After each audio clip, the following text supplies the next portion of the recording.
Hello everyone, welcome back to Crack Grade B and very good morning all of you. So today we are going to start new schemes in our Ministry of Rural Development launched schemes, right? So we have done till Mahatma Gandhi Narega, we have already completed till that. Now today we are going to do on Sanji, that is Sansad Adarsh Gram Yojna, right? So let's start with it.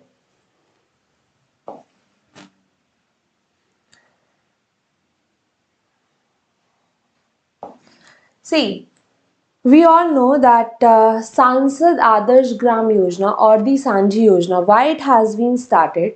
So every MP, Sansad in English it means MP, that is members of parliament, right? Members of parliament that can be members of Lok Sabha as well as members of Rajya Sabha. Both of situations can arise. Now in this particular scheme, the intention is that all the MPs should take the villages as to take care of those villages so that development works can be done in those particular villages. So this is how the responsibilities are being distributed. Now which villages you should be taking off, that depends on the constituency from which you have been elected in case of Lok Sabha, and in case of Rajya Sabha that particular distinction does not hold true, right? So let's understand what does this particular scheme is all about. Sansad Adarsh Gram Yojna. First of all, the scheme was launched in 2014. Why? To trigger the process which led to holistic development of identified gram panchayats. Now, how standard of living can be improved?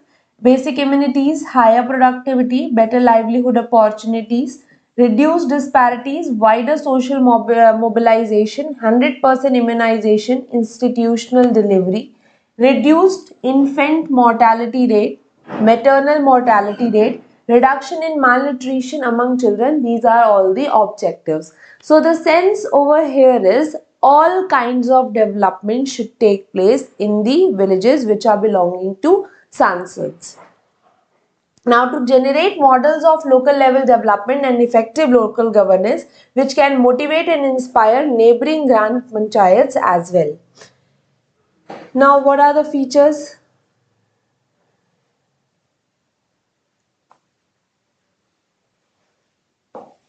So, here they have been instructed to develop at least 3 Adarsh grams by March 2019, of which 1 by 2016, and thereafter 5 such Adarsh grams, 1 per year, will be selected and developed by 2024.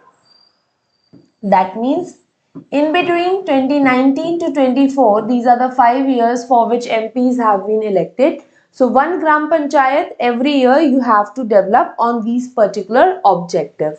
Funding is no new funds have been allocated under this particular scheme. You have to take the funds from the other schemes like Indira Awas Yojna, Pradhan Mantri Gram Sadak Yojna, MG Nareka. This is Member of Parliament, MP Lads. MP Lads is Area Development Scheme again. Under this particular scheme, funds have been allocated to MPs in order to develop the constituency or the place from where they have been selected. So that is a separate scheme. Central state grants and Gram Panchayat's own revenue. CSR is corporate social responsibility. So no new separate funds have been given under this. You have to do the development kind of works from the funds which have been allocated under different schemes, right? Next is Gram Panchayat would be basic unit of development. Obviously, population of 3,000 to 5,000 in plain areas and 1,000 to 3,000 in hilly and tribal areas. Such kind of Gram Panchayats have to be selected. Member of Parliament will identify 1 Gram Panchayat to be taken up immediately and 2 later, because this particular scheme was launched in 2014. When the new BJP government was sworn in, at that particular time, this particular scheme was launched. So hence, they are saying that at the start of that scheme, they asked that only 3 Gram Panchayats needs to be developed. 1 you have to choose immediately and 2 you can choose later on. And post that from 2019 to 2024, that means the current period which is being applicable, In this particular period, you have to develop 1 gram panchayat each year. This is the target that has been provided to members of parliament. Now for Lok Sabha MP, from where they can choose the gram panchayats? From within his constituency. Rajya Sabha MP from rural areas of district of his or her choice in the state from which he is elected. Nominated MPs from rural area of any district in the country. And in case of urban constituencies where there are no gram panchayats, MPs to identify gram panchayats from the nearby rural constituency. Now you have to tell me who are nominated MPs. Please tell me what is your understanding on nominated MPs.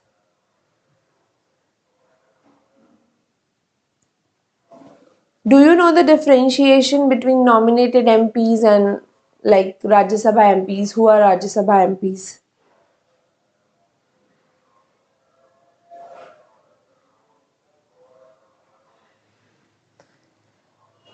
Please tell me if you know who are nominated MPs.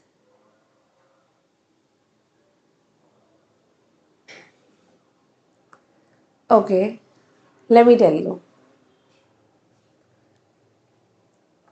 See, what happens is, we have got 2 houses of parliament, right? Lok Sabha as well as Rajya Sabha. In Lok Sabha, obviously there is a Lok Sabha constituency which is being created. Whenever the voting process happens or the Lok Sabha election happens, we go and vote for our constituency, right? Similarly, for Rajya Sabha, there is no direct election which takes place.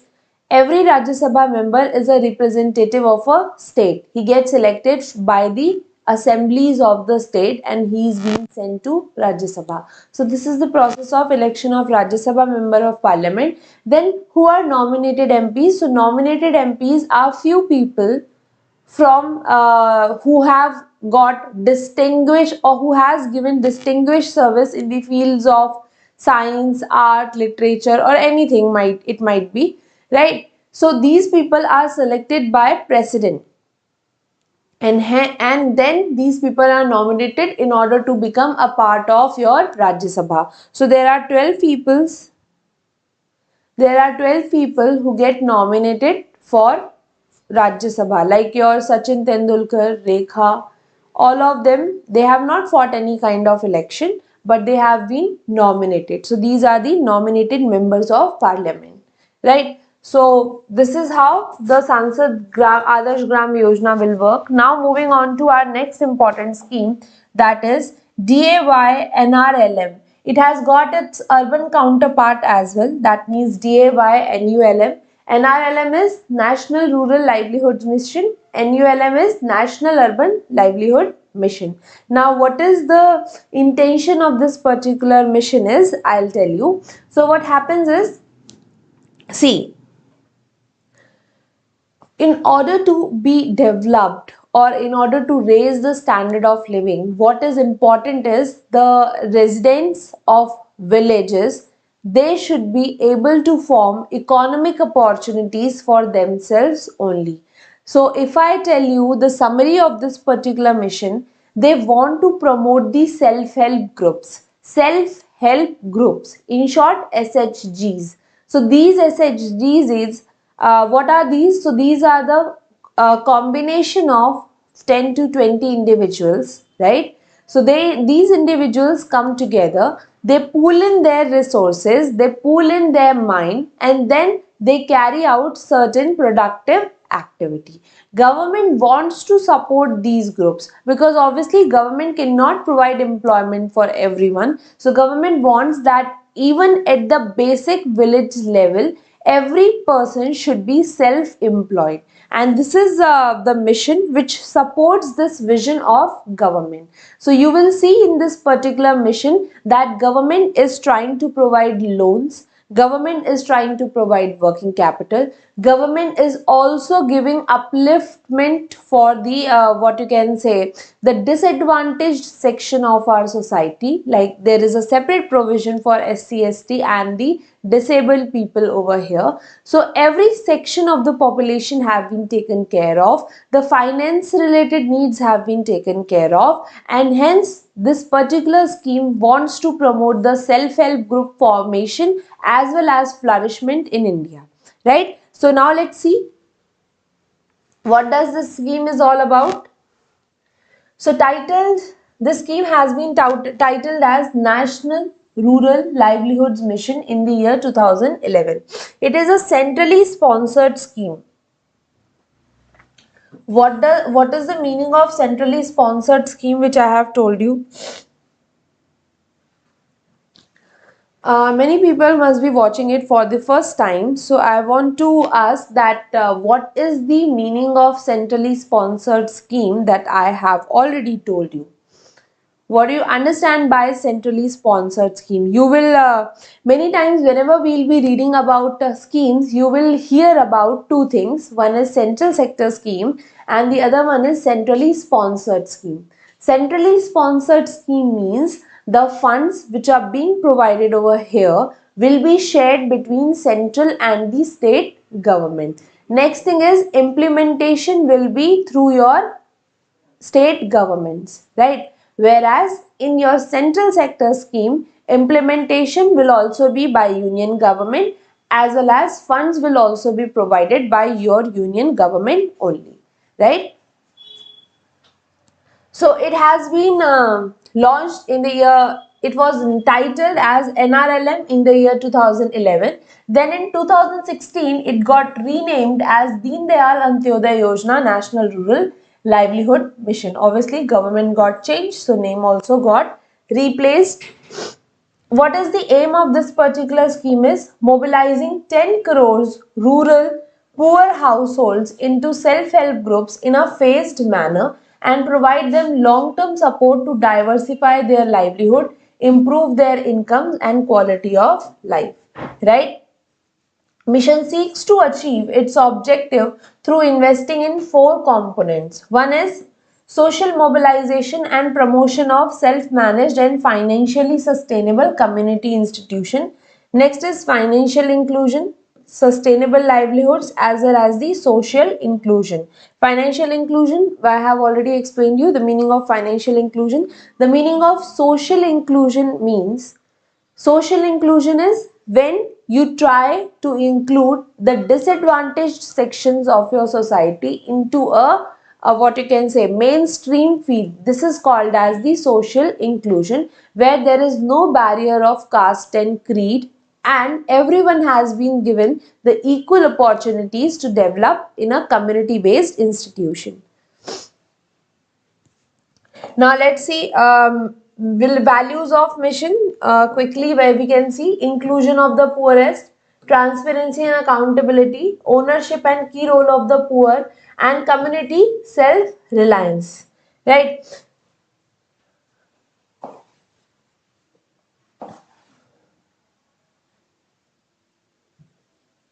Let's see the target over here.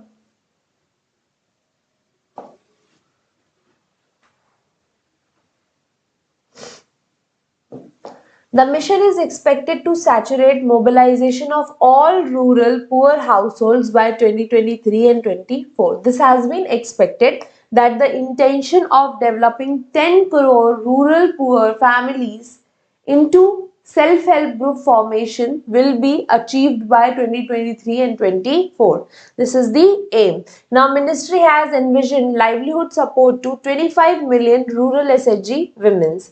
60 to 40 funding is for general states. I have told you that this is a centrally sponsored scheme. Centrally sponsored means the funding will be shared between central and state governments, right? For general states, the ratio is 60 to 40. For other states, the ratio is 90 to 10. Now in 60-40, the central government is going to contribute 60% and 40% will be contributed by the state government. 90-10, this is for northeastern states as well as Sikkim, and 100% will be for the UTs. So all women SSGs comprising of more than 70% below poverty line or rural poor members are regarded as SSGs under the Deen Dayal Upadhyay NRLM. Up to 30% of total membership may be amongst from the population marginally above the poverty line, subject to the approval of other members of the group. Now, see, funding will be provided to all women self-help groups as well as those self-help groups which are comprising of more than 70% rural poor members. Now, this is the process in under this particular scheme, that is your DAY NRLM. There are two ways through which rural poor will be identified, or we can say the poor people will be identified. There are two ways to it. Now, what are those two ways? Number one way is SECC. Who is going to tell me the full form of this?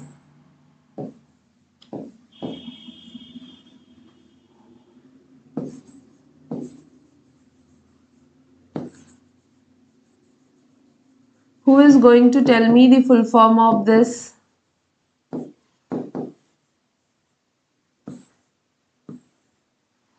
SECC full form? Anyone?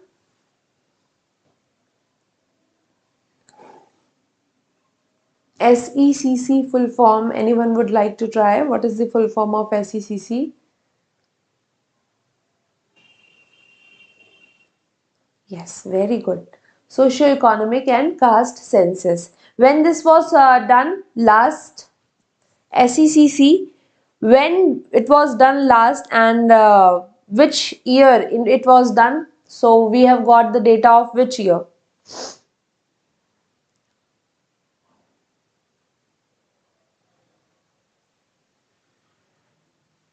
Good, very good.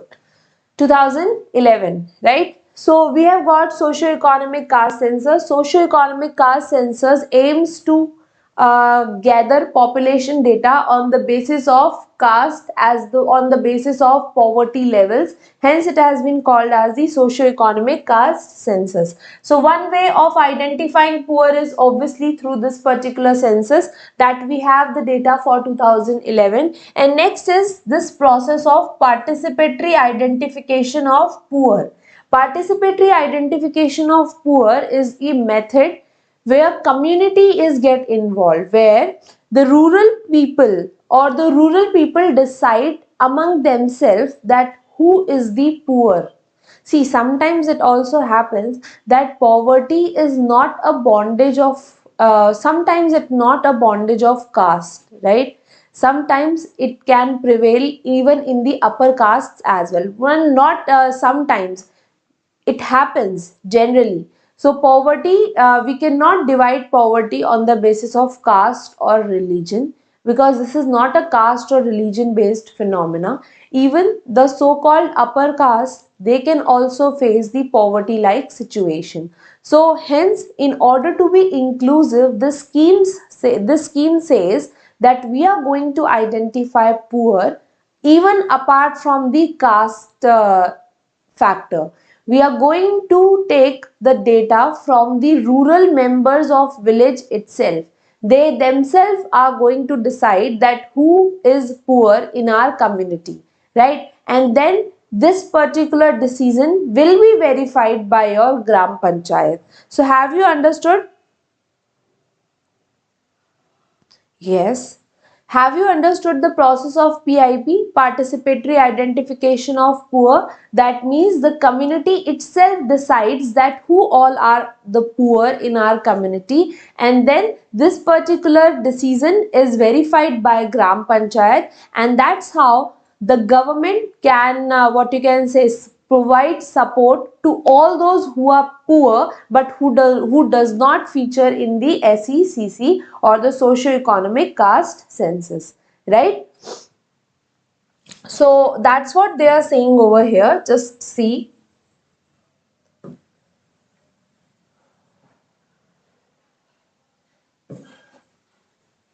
See what they are saying over here, that we are going to provide funding for all women self-help groups, correct? All those self-help groups which are comprising of more than 70% rural poor members, right? as well as up to 30% of the total membership may be from among the population who are marginally above the poverty line, subject to approval of other members. Means this is not compulsory that only below poverty line or the rural poor members will only be part of your self-help groups. This is not compulsory. Up to 30% means maximum 30%. Therefore, the limit over here is 70%. That means 70% or more than 70% should be below poverty line as well as the rural poor. But up to 30% can be the people who are marginally above the poverty line, but obviously they'll also be considered as poor only, right? So I hope that you have understood this. NRLM has adopted a participatory identification of poor instead of the BPL to identify its beneficiaries, and in my opinion this is a very nice step, because here you are being true to your social inclusion concept. Why you are being true? Because you are leaving, not exactly leaving, they are taking the criterias which are given under SECC or the names of people who are named under SECC, but apart from that they are also seeking for other needy peoples who are really poor but they do not feature in the social economic caste census, right? So let's see the eligibility. NRLM target households are identified through participatory identification of poor instead of BPL. The PIP is a community driven process where community based organizations themselves identify that who are the poor in the village, and then this list of poors are vetted by the Gram Sabha, right? Next is, what is the special focus over here? Poorest of poor, single women, women headed household, disabled, landless, migrant labor, they will receive the special focus. Now how we are going to implement this? Central government, the Department of Rural Development in the Ministry of Rural Development has the overall responsibility for policy formulation, monitoring and the evaluation of program. At the state level, we have got State Rural Livelihoods Mission. District level, a district mission management unit is responsible for planning and implementation, and at the block level, block mission management unit implements the mission activities. So these are the tiers of implementation.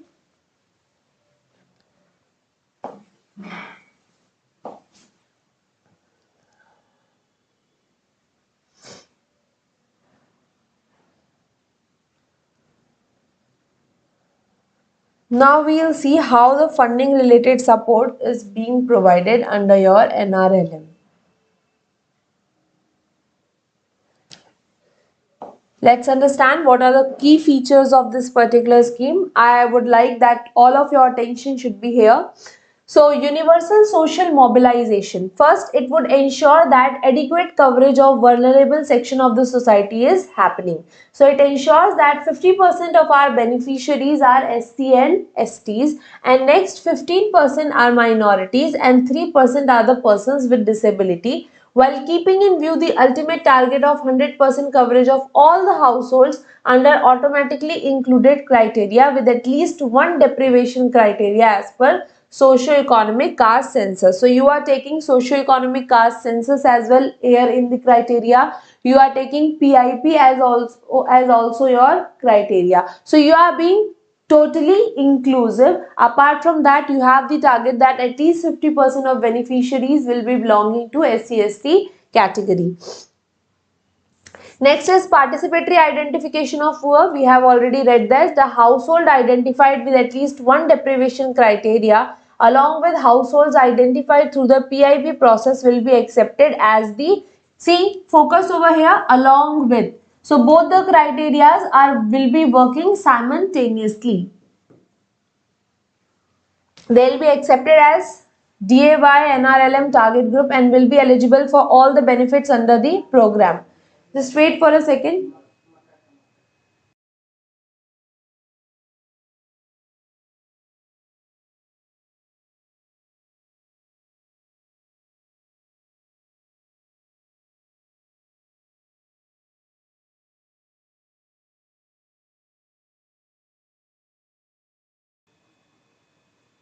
Yeah.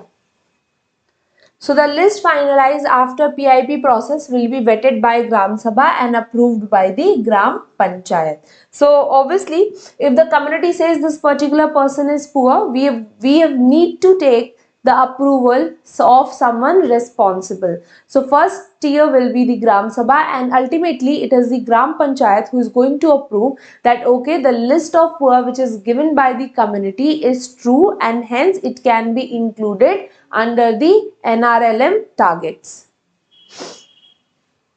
Now, as already provided in the framework of implementation of DAY NRLM, up to 30% of total membership may be from among the population who are marginally above the poverty line. So, what should be your key takeaway from this? You should be thinking about that not just below poverty line people, even the people who are above the poverty line are also, they can also be included under DAY NRLM, but just up to 30%.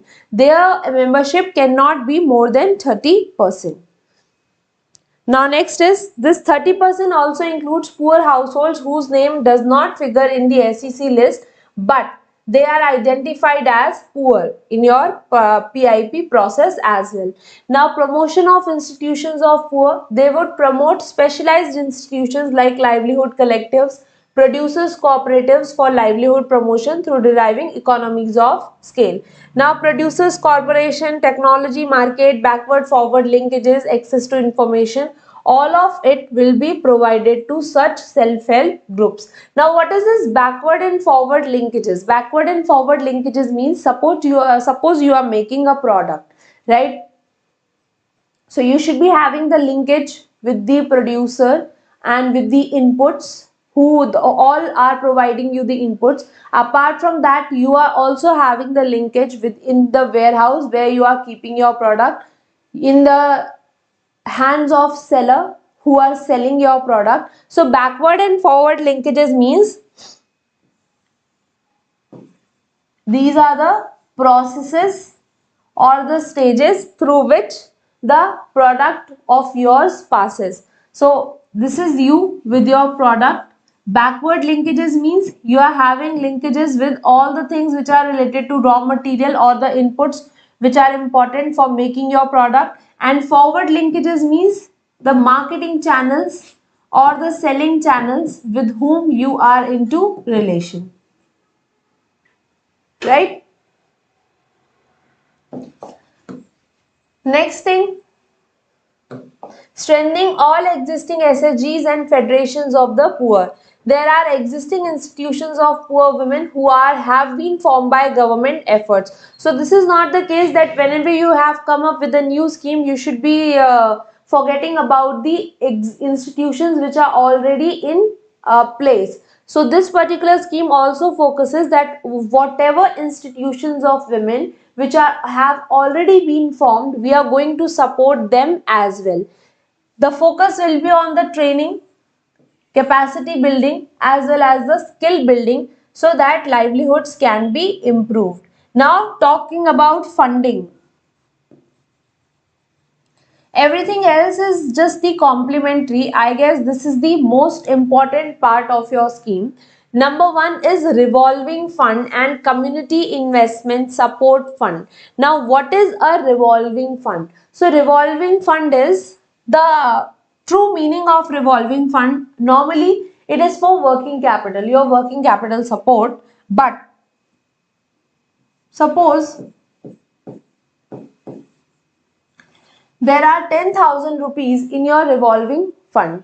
You have withdrawn as an SHG or self-help group, you have withdrawn 3,000 out of it for your use. So as soon as you have withdrawn 3,000 rupees, government will replenish 3,000 rupees.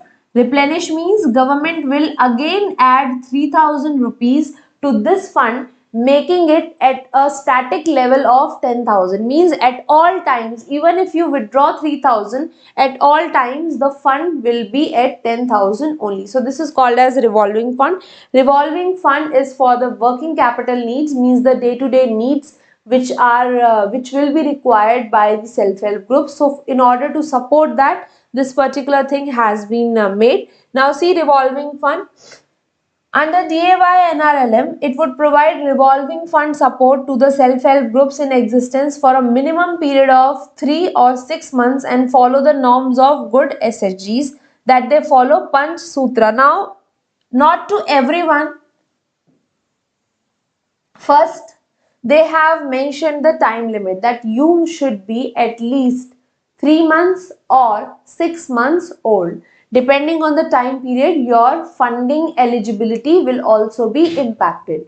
So, apart from it, you should be a good SSG. Now, good SSG means what? You should be following Panch Sutras. These Panch Sutras are regular meetings, regular savings, regular internal lending, and regular recoveries, maintaining of proper books. Now, these self-help groups, under this, individual members are the participants. Now, suppose one member need funds for his own venture. So, in this scenario, the self-help group, what they will do? They will lend to the member. So, that's what they are saying. Being a good SSG means you are regularly meeting, you are regularly saving among yourself, and then whenever any group member is in the need of funds, you are lending the funds to him or her, and after that you have to recover the funds as well, and then you have to maintain proper books of accounts also. So these are all the targets that you have to fulfill. Next is only such SSGs that have not received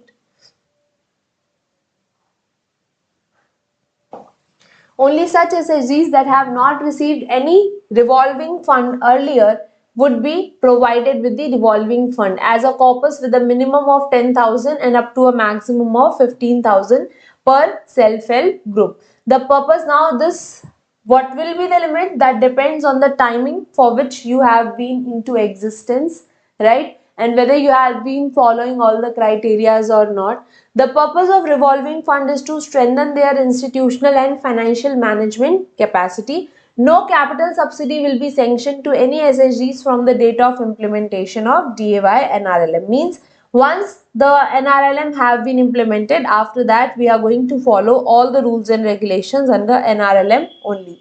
Next is Community Investment Support Fund. This is a corpus and used for meeting of the members' credit needs directly and can be a catalytic capital for leveraging repeat bank finance. It will be routed to the SSGs through the village cluster level federations. CIF equivalent to the 2.5 lakh per SSG is provided as a capital in perpetuity to each cluster level federation. Cluster level federations means what? See, you have formed SSGs and at the village level. Now there is an organization above you, there is a federation which has been made in order to develop you further, in order to give you the hand holding support which you need at the times. So there are so many federations. What are federations? Actually, the federations are the coming together of some group members or the some representatives which will be working for the benefit of the community as a whole. So for this, you have to support Community Investment Support Fund is just a fund which has been kept at a higher level at 2.5 lakh per SSG and it will be provided at the time of need only. Next is Vulnerability Reduction Fund. Mission also provides the vulnerability reduction funds to SSGs federations at village level in order to enable them to undertake financing of food security, health, nutrition as well for the vulnerable households. Only mature village organizations established in the intensive blocks are eligible to receive VRF, which is estimated to be about 1.8 lakhs per village organizations. Next is universal financial inclusion. Obviously, when you are providing funds to the poor people, you are doing financial inclusion. You are taking them into the field of finance and linking them to the online world of finance. So this is your financial inclusion. Now we are going to talk about provision of interest subvention. So this under this particular schemes, banks are nudged in order to provide the funds to your rural self-help groups. Now banks are providing funds, bank will be charging a certain interest rate, because if loans have been provided, interest rates will be charged. But your government says that we want to support these self-help groups, and if you are charging 10% interest rate, that is fine. Please charge 5% from the self-help groups, and the remaining 5% we will give you. That means government gives the subsidy on the interest. So have you understood my point, that if bank is going to charge 10%, then 5% bank can recover from the self-help group, and the remaining 5% will be provided by your central government. So in this particular case, banks are in no loss. Banks will be earning 10% totally, but the government will have to bear the remaining 5% of the interest subvention cost. Interest subvention cost means when you provide the subsidy on the interest rate, that is called as the interest subvention cost. Now what will be the interest rate? As we take a higher amount of loan, our interest rates also increase, right? Because if you are taking, suppose, up to 3 lakh loan, in that situation the interest rate will be a lesser. Why? Because risk is lesser over here. As soon as your loan amount will start to increase, your interest rates will also start to increase. So this is how we will know that what is the provision of interest subvention over here. So scheme is limited to only women self-help groups in the rural areas. Now, for loans up to 3 lakhs under the scheme, bank will extend credit at a concessional interest rate of the 7% per annum. This interest rate has been set for loan up to 3 lakh. But banks will be subvented at a uniform rate of 4.5% per annum. That means out of 7%, 4.5% it will be subvented. Subvented means the government will be paying for it. For loans above 3 lakh and up to 5 lakhs under this particular scheme, bank will extend credit at interest rate equivalent to their 1 year marginal cost of lending rate or any other external benchmark based lending rate, or 10% per annum, whichever is lower. So these are the rates which have been decided, but here the government is saying we will give you the subsidy at 5% per annum. Whatever you are charging the interest rate 5% per annum, we will provide you as per the subsidy. Women SSGs promoted by other agencies and following the DAY NRLM protocols will also be eligible for the benefits of the subvented loans. In order to avail the interest subvention on credit up to 3 lakhs extended to women SSGs under DAY NRLM, as well as on credit above 3 lakhs and up to 5 lakhs extended to SSGs, all banks are required to submit their claim certificates on the quarterly basis. Next is Rural Self-Employment Training Institutes. What we are trying to do over here is we want to provide the skilling. So this particular scheme, that is your DAY NRLM, this has got the funding component, but this is also focusing on the skill development of the self-help group members. So you will see that your different banks like Syndicate Bank, Canara Bank, they have come together and they have tried to provide the funds for training over here. So what are these self-employment training institute? This is built on the model which has been pioneered by the Rural Development Self-Employment Institutes. It is a collaborative partnership between the SDME Trust, this is an educational trust, Syndicate Bank and the Canara Bank. This envisages that we are going to transform unemployment youth in the age group of 18 to 45 years into confident entrepreneurs. How? They will be providing short duration experiential learning. This would also encourage public sector banks to set up the rural self-employment training institutes in all districts of the country.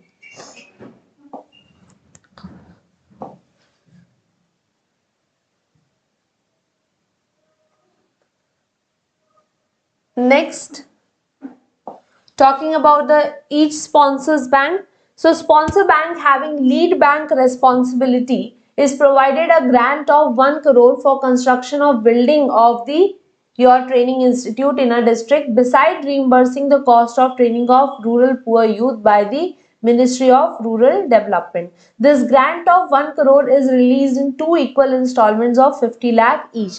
That means this particular grant is being given for the infrastructure development. Wait for a second.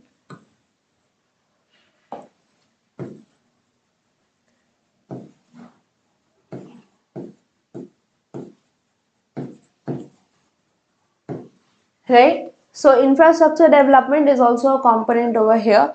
Now, what is a lead bank responsibility? So there was a scheme of lead bank where in any particular district, a particular bank has been designated as a lead bank, and that particular bank will be taking care of all the responsibilities which are banking related or government related in that particular area.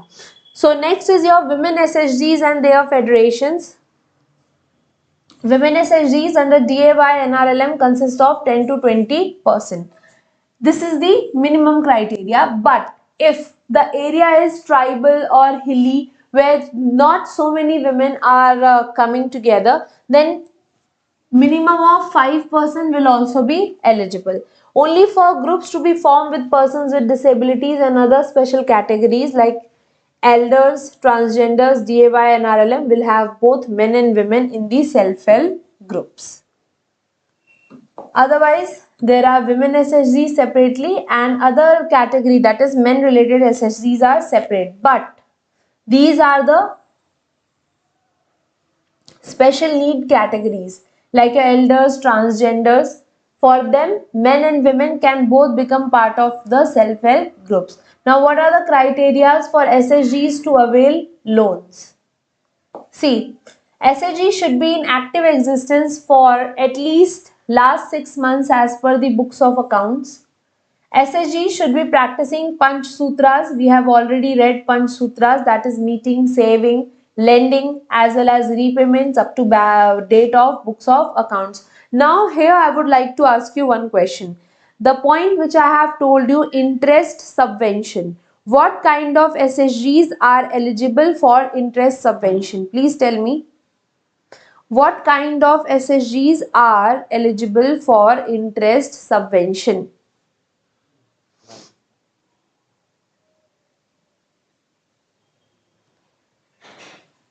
Please, if you know about it, please give the response. What kind of SSGs are eligible for interest subvention?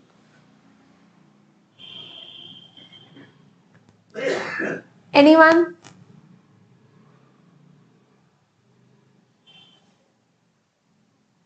See, I have told you just now, we have talked about it. Women SSGs are eligible for interest subvention. Everyone is eligible for taking loan, but it is your women SSGs who are eligible for interest subvention. If banks are giving loans to women SSGs, then banks will get an interest subvention. And why this has been done? To support women SSGs fully, right?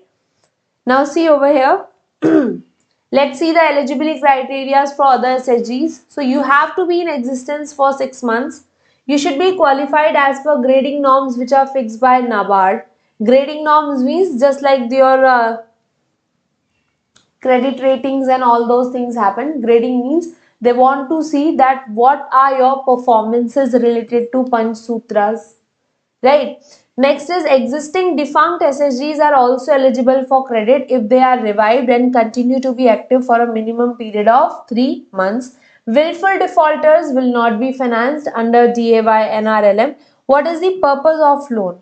So in order to facilitate use of loans for augmenting livelihoods of SSGs, it is advised that at least 50% of loans above 1 lakh, 75% of loans above 4 lakhs, and at least 85% of loans above 6 lakhs to be used primarily for the income generating productive purposes. See, the government identifies or government knows about it that you are going to need funds for your consumption activities as well. If you see Kisan credit card, that is being provided to the farmers. Why? Because government knows that apart from the productive needs, the farmers also need for their consumption thing. So here also they are estimating that whatever loans might be taken, some might be used for the consumption activity as well. But barring that, government is saying if you are taking a loan up to 1 lakh, please use 50%, at least 50% for income generating activity. If loan is above 4 lakh, then 75%, and if 85%, if the loan amount is above 6 lakh. So these should be used primarily for the income generating activity. Now, what are the credit facilities to SSG members? Till now, we have talked about SSG as a whole or SSG as a group. Now we are talking about the as per the individual levels. So what is the individual level? In order to facilitate women SSG members to graduate to entrepreneurs, banks may also consider extending loan up to 10 lakhs to individual members of select matured, well-performing SHGs. Now, who are mature? Who are more than 2 years old and have assessed at least one dose of the bank loan with timely repayment. So, remember this particular thing. Now, we are talking about individual members. Till now, we were talking about SHG as a group. But now, we are talking about individual members. We can be providing funds to individual members as well. What the funds can be given? So loans up to 10 lakhs can be given to individual members. One woman in every SHG may be provided a loan up to 1 lakh under the Mudra scheme if she is eligible. We have seen Mudra scheme, we have talked about it, read about it. Please go through this once. If you are eligible under Mudra scheme criteria, then you will be provided a loan up to 1 lakh in that particular scheme as well. And apart from it, a minimum overdraft facility of 5,000 to every women member who is having PM Jandhan account in accordance with the guidelines issued by Indian Banks Association. Now, there are some norms for the security and margins as well. For loans to self-help groups up to 20 lakhs, no collateral and no margin will be obtained. No lien should be marked against savings bank account of SSGs and no deposit should be insisted while sanctioning the loan. Sometimes it happens that when loans are given, bank says that please keep your deposits in our bank only. So such kind of restrictions should not be applicable, and up to 20 lakh you will not be asking for any collateral. Next,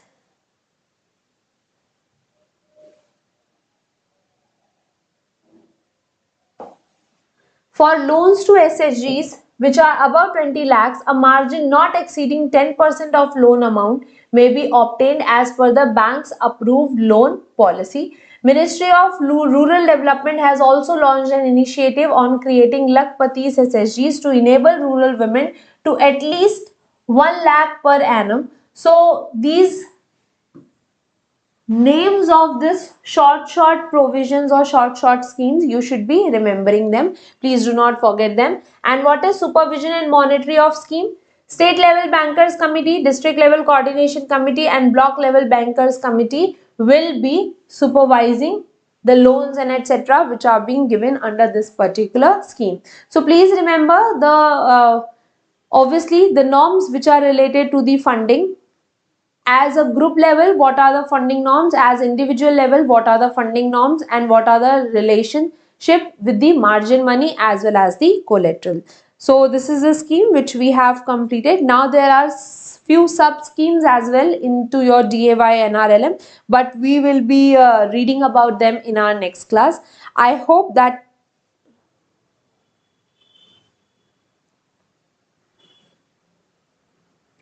so let me tell you that whatever we are teaching right now, this all is updated. If any new update is coming in, this is updated till date, right? And even if there is any new scheme or any otherwise thing which comes up, we are going to cover it later on, but all of it has been updated till date.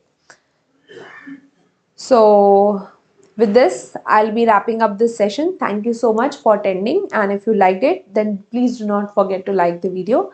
Thank you.